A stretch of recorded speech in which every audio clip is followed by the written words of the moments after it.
Bonjour, bonjour.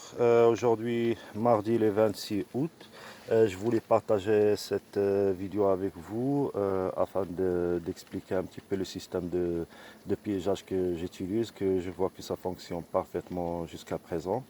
Parce qu'avant, j'avais la pression des frelons sur l'ensemble de mon rucher, ben, c'était catastrophique et selon les, les directions que quand je suis, quoi, je suis le frelon pour le localiser un petit peu, bah, ça me donne différentes directions. Ça, bien sûr, après le découpage d'une abeille sur un arbre, voilà.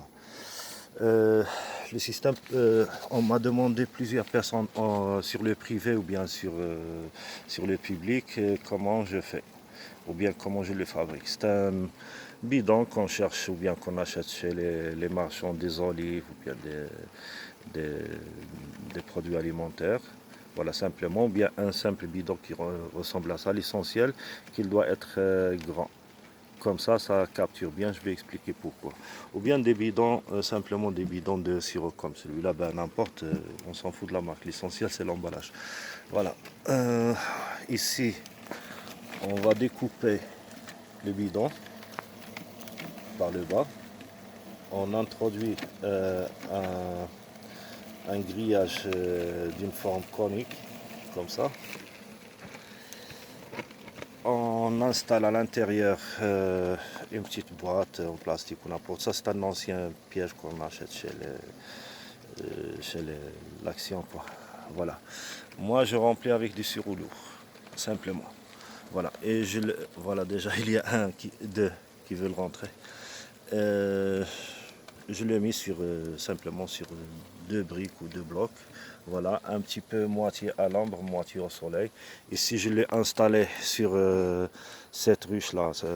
C'est une ruche d'élevage que j'ai construit la moitié, quoi. Ça, ici, il y a 30 cadres de mini plus. Ici, il y a une reine fécondée. Ici, il y a une reine fécondée, grille à reine. Partie orpheline, et voilà, ça c'est rempli de pollen et miel maintenant. Je dois la démonter plus tard.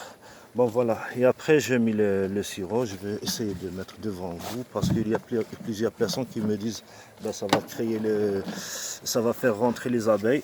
À la limite, je verse juste un tout petit peu, comme ça. Ça va aider à nourrir un petit peu les frelons pour les garder vivants. Parfois, si je vois que je vais m'absenter pour quelques jours, je mets plus. Parfois, je mets jusqu'à un verre si c'est sec vraiment. Ne vous inquiétez pas, c'est juste au début, il faut verser dans le petit pot à l'intérieur. Sinon, quand c'est rempli, hein, on va dire jusqu'ici, ici c'est rempli. L'épaisseur de 5 cm, 6 cm d'insectes, quoi.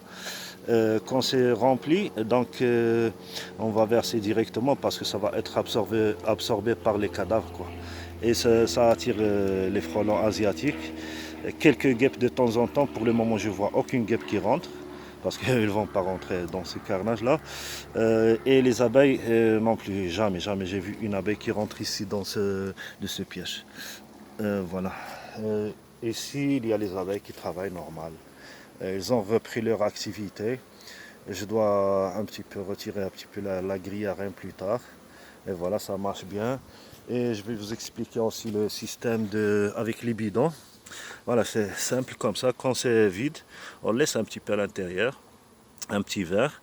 Et voilà. Et on regarde à l'intérieur. Tout ce qu'on voit en noir, c'est des frelons asiatiques, bien sûr. Ici, c'est les abeilles qui travaillent normal. J'ai déjà ouvert quelques grilles à rein pour laisser rentrer les quantités de pollen. Voilà. Il y a d'autres pièges. Il y en a en total peut-être 18 ou 17. J'ai pas bien compté. Voilà. Celui-là aussi, c'est quoi? C'est des Asiatiques, non? Voilà. Et la pression dans l'ensemble des ruchers, elle a diminué.